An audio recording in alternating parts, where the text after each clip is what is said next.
le l'un dans l'autre. Oui, qui nous vient de Saint-Michel, en Charente. Julien Vernière en est l'auteur. Ça tombe bien, puisque vous savez que France Télévisions soutient cette année la fête du cinéma, qui se déroule en ce moment. Donc, le nom propre, comédienne ou comédien. Française ou français, hein, je le précise. Et le nom commun, c'est un synonyme un peu péjoratif tout de même de marchand. Le tirage. Q-U-I-R-I-T-O-U-B-E.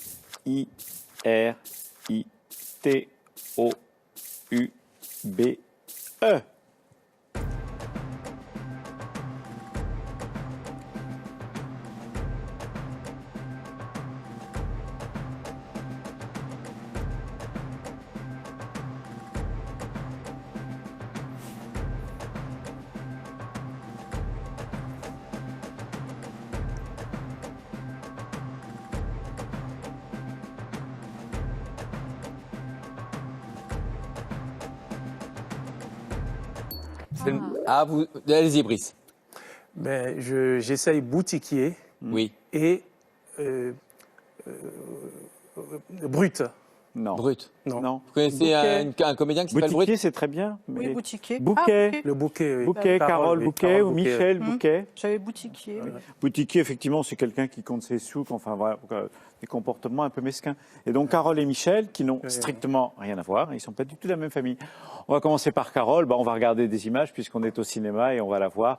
Voilà, avec Gérard Depardieu, c'est Le buffet froid de Bertrand Blier, ce chef-d'œuvre un peu absurde et très inquiétant, avec Bernard Blier, avec Jean Carmet. Et donc, elle jouait la mort, c'était son deuxième film, elle avait 19 ans.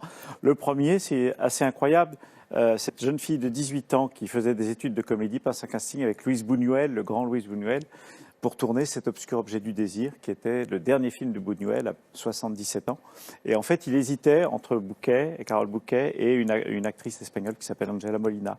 Et ben, il a décidé de prendre les deux. Donc, dans le film qui est complètement surréaliste, elles entrent, elles jouent le même rôle, mais sans prévenir. On ne sait jamais s'il y a l'une ou l'autre qui arrive.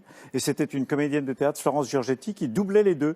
Donc, ça renforçait l'étrangeté. Quant à Michel Bouquet, avant d'être un grand acteur de théâtre, voilà La femme infidèle, il a fait 6 Chabrol.